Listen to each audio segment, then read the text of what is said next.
नमस्कार साथियों, आज के इस सेशन में आपका स्वागत है। दोस्तों, आज के इस वीडियो में हम जिन टॉपिक पर चर्चा करेंगे उनको एक बार डिस्कस करते हैं। टॉपिक जिन पर चर्चा करनी है। टॉपिक नंबर 1, धरना स्थल पर क्या चल रहा है। वर्तमान में धरना स्थल पर क्या चल रहा है। पॉइंट नंबर 2, धरना स्थल पर सभी चयनित पीटीआई साथियों को पहुंचने संबंधित संदेश। पॉइंट नंबर 3, अचयनित पीटीआई साथियों के लिए संदेश। पॉइंट नंबर 4, डिस्ट्रिक्ट अलॉटमेंट और ज्वाइनिंग कब तक संभावित है और जो लेटर आरएसएसबी द्वारा निदेशालय को भेजना उसका सच क्या है।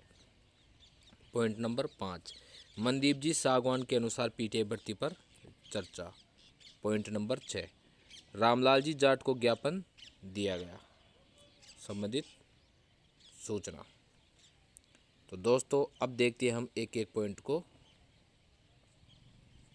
पॉइंट नंबर 1, धरना स्थल पर क्या चल रहा है।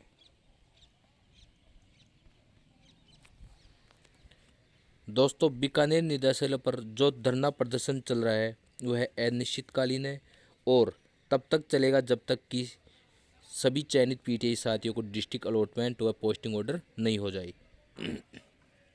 साथियों, आज पीटीआई संघर्ष समिति द्वारा जो धरना दिया जा रहा है उसका 7वां दिन है। कल 23 अगस्त को पीटीआई संघर्ष समिति द्वारा सभी पीटीआई साथियों की मांग पूरी हो और शांतिपूर्ण तरीके से अपनी मांग मनवाने के लिए निदेशालय के सामने यह किया गया था। अब चर्चा करते हैं दोस्तों, पॉइंट नंबर 2। साथियों, धरना स्थल पर चयनित पीटीआई को पहुंचने संबंधित संदेश।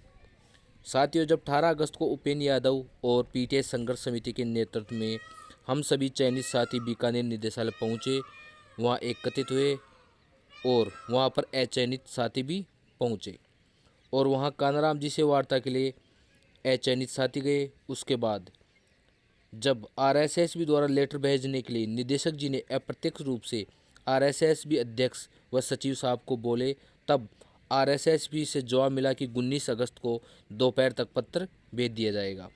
तब उपेंद्र यादव जी ने सभी चयनितों को कहा कि मैं जयपुर जाकर वहां की कमान संभालता हूं और उन्हें बोलकर पत्र का जवाब भिजवाने की पूरी कोशिश करता हूं। आप लोग तब तक यहाँ धरना स्थल पर डटे रहे और धरना प्रदर्शन कीजिए। लेकिन जैसे ही उपेंद्र भाई साहब जयपुर गए, जाते ही शाम तक धरने पर 30-35 पीटीआई ही रुके। साथियों, 19 अगस्त को मेरे सभी अचयनित साथी आरएसएसपी के सामने धरना प्रदर्शन किया। उनकी मंशा थी कि पत्र का जवाब लेट जाए। जिस दिन वार्ता हुई उसी दिन भी उनकी मांग ये थी कि आरएसएसपी द्वारा यदि 8 महीने रिजल्ट में लगाए गए हैं तो बीकानेर निदेशालय जांच के लिए 2-3 महीने और लेवे, जिससे कि आचार संहिता लग जाए और भर्ती पूरी न हो, रद्द हो जाए, दोबारा एग्ज़ाम लगे और हमारा चयन हो। साथियों, उनकी एकता से आप चयनितों को भी प्रेरित होना चाहिए। जब वो अपनी मांग के लिए एकत्रित होकर एकता का परिचय दे सकते हैं तो हम सभी चयनित 4300 पीटीआई साथी एक क्यों नहीं हो सकते। अतः आपसे रिक्वेस्ट है कि आप सभी अपनी मांग के लिए, अपने लिए, अपनों के लिए धरना स्थल पर जरूर पहुँचे। अब चर्चा करते हैं दोस्तों, पॉइंट नंबर 3, अचयनित पीटीआई साथियों के लिए संदेश। साथियों, आप भी हमारे भाई बहनों, हम सब जब रिजल्ट के लिए एक होकर एकता का परिचय दिए थे, उसी प्रकार आप सभी भाई अचयनित हुए, वो एक दुख की बात है। और आपको लग रहा है कि भर्ती में फर्जीवाड़ा हुआ है और 18 अगस्त को वहाँ बोल रहे थे कि हमारे पास 800 विद्यार्थियों के डाटा है जो फर्जी है। तब मैं उनसे मिला भी था, तब वो बोले कि हमारे पास 800 स्टूडेंट की फर्जी लिस्ट है, हमने बोर्ड को दे दिया। फिर मैंने उनको बोला था कि दोस्तों चलो 800 फर्जी है तो बाकी 3400 को ज्वाइनिंग के लिए बोल दीजिए। तब बोले कि सभी फर्जी है, कोई दूध का धुला हुआ नहीं है। उनकी नज़र में दोस्तों सभी फर्जी है। ऐसा थोड़ी ना होता यार। सब ये सोचो कि यदि आप चयनित की जगह होते तो आपको ज्वाइनिंग के लिए क्या आप प्रयास नहीं करते? क्या आपको कष्ट नहीं होता? आप बोलते हो 2-3 महीने और जांच करो। जो सेलेक्ट हुआ है उन सबके घर वाले इंतज़ार करते करते लगभग 1 साल निकल गया। यदि आपको मुद्दा उठाना है तो ये उठाओ कि जिस पर डाउट है उन्हें ऑनलाइन काउंसलिंग में डालो और उनकी जांच करो, उसके बाद उनकी पोस्टिंग ऑर्डर निकालो। ऐसी बात आप निदेशक जी के सामने रखो। जितनी जल्दी ज्वाइनिंग होगी उतनी जल्दी अपात्र की लिस्ट आएगी। संभावना है अपात्र की लिस्ट में 300 के समथिंग आ सकती है। तब उनके लिए प्रतीक्षा सूची निकलेगी अर्थात वेटिंग निकलेगी। तो अचयनित बाई सेलेक्ट होंगे और नियुक्ति बाद ही कितनी क्या सीटें रिक्त रहेगी, नई वैकेंसी निकलेगी। अतः आप उपेंद्र यादव के साथ और अपने अपने विधायकों से दबाव बना के इस भर्ती को पूरी करवाने, नई भर्ती निकलवाने व सीट बढ़वाने के लिए कोशिश करो, न कि भर्ती को रुकवाने की। अब दोस्तों चर्चा करते हैं हम डिस्ट्रिक्ट अलॉटमेंट और ज्वाइनिंग कब तक संभावित है, पूरे पत्र का सच क्या है।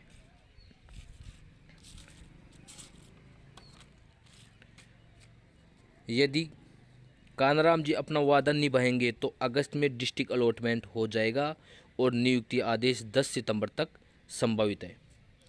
आरएसएस से सोमवार को पत्र गया या नहीं गया, इस विषय को छोड़िए और धरना स्थल पर अधिक से अधिक पहुँचे। पत्र के बारे में कुछ कहा नहीं जा सकता। भर्ती को अटकाने वाले बहुत है और ज्वाइनिंग लेने वाले घर पर बैठे हैं। उन्हें बिना कहीं जाए घर बैठे ज्वाइनिंग चाहिए। उम्मीद है आप समझोगे। आपको एक बात और बता दूं, कुछ लोग भर्ती पर स्टे के लिए भी प्रयास कर रहे हैं। अतः पीटीआई नियुक्ति संघर्ष समिति और उपेंद्र यादव के नेतृत्व में आप धरना स्थल पर जरूर पहुँचे। और आप लेटर के लिए पूछ रहे हो तो दोस्तों अभी तक लेटर नहीं गया है, उसकी आज जांच हुई है। इसमें समय इसलिए लगा है क्योंकि एक तो अटकाने वाले लोग ज़्यादा है और दूसरी जो ये रीट लेवल 1 और सेकंड के जो जांच कर रहे थे वही स्पोर्ट्स सर्टिफिकेट की जांच करने के लिए आज नियुक्त किया गया है और उनकी जांच हुई है। देखते हैं वो लेटर कब जाता है। यदि हम सभी धरना स्थल पर पहुंचेंगे और दबाव बनाएंगे तो इस लिस्ट वालों को ओनली काउंसलिंग में डालते हुए हमें डिस्ट्रिक्ट अलॉट कर सकेंगे, जैसे कि कंप्यूटर बेसिक कंप्यूटर निर्देशक में हुआ था।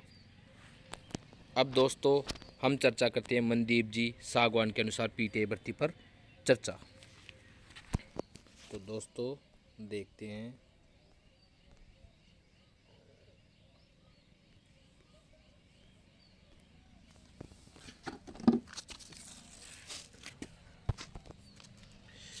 मनदीप जी सागवान के अनुसार ये फैक्ट है दोस्तों, आप देख सकते हो। उनके अनुसार 619 प्लस 184 वाली जो लिस्ट थी, 619 और 184 वाली लिस्ट थी, उनकी जांच के लिए कल 23 अगस्त को टीम गठित की गई है डिग्री वेरिफिकेशन के लिए। और जिला अलॉटमेंट रक्षाबंधन से पहले के लिए बोला गया है। उनके अनुसार निदेशक जी ने साफ साफ सख्त निर्देश दिए हैं कि रक्षाबंधन से पहले डिस्ट्रिक्ट अलॉटमेंट हो। मनदीप जी ने तीसरी बात कही है, RTMANU का डिग्री वेरिफिकेशन बाकी है। RTMANU जो कि नागपुर महाराष्ट्र में, इसका डिग्री वेरिफिकेशन बाकी है। मनदीप जी के अनुसार अपात्र कितने हैं दोस्तों, उनके अनुसार सिंगानिया यूनिवर्सिटी में 18 और सनराइज यूनिवर्सिटी अलवर में 22 और भारी स्पोर्ट्स सर्टिफिकेट वेरिफिकेशन का रिजल्ट पेंडिंग है, वो है स्टूडेंट 25 और 619 और ये जो 184 लिस्ट है इसमें से भी लंबी लिस्ट अपात्र की उनके अनुसार संभावना है। अपीयरिंग का आंकड़ा अभी तक उनके पास है नहीं। दोस्तों इन सब के अनुसार और इन डाटा को देखते हुए मनदीप जी के अनुसार जो अपात्र की लिस्ट आएगी वह 400 से 500 के बीच में आएगी। अब चर्चा करते हैं दोस्तों नेक्स्ट पॉइंट पर।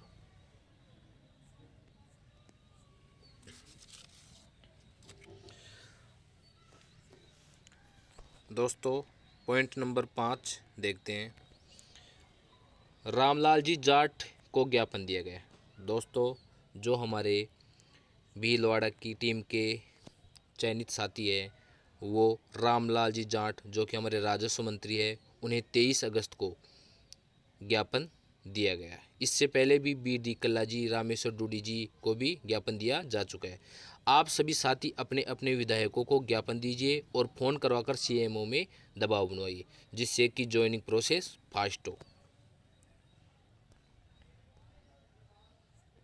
इसी के साथ दोस्तों मैं फिर से बोलना चाहता हूँ, आप सभी धरना स्थल पर ज़्यादा से ज़्यादा संख्या में पहुँचे, उसी से हमारी नियुक्ति संभव है। उम्मीद है आप सभी साथियों को पीटीआई भर्ती की वर्तमान स्थिति और भविष्य की स्थिति समझ में आई होगी। पीटीआई से संबंधित सभी जानकारी पाने के लिए आप मुझसे जुड़े रहिए। चैनल का नाम है educator Amar PTI. Thanks for watching this video. Thank you.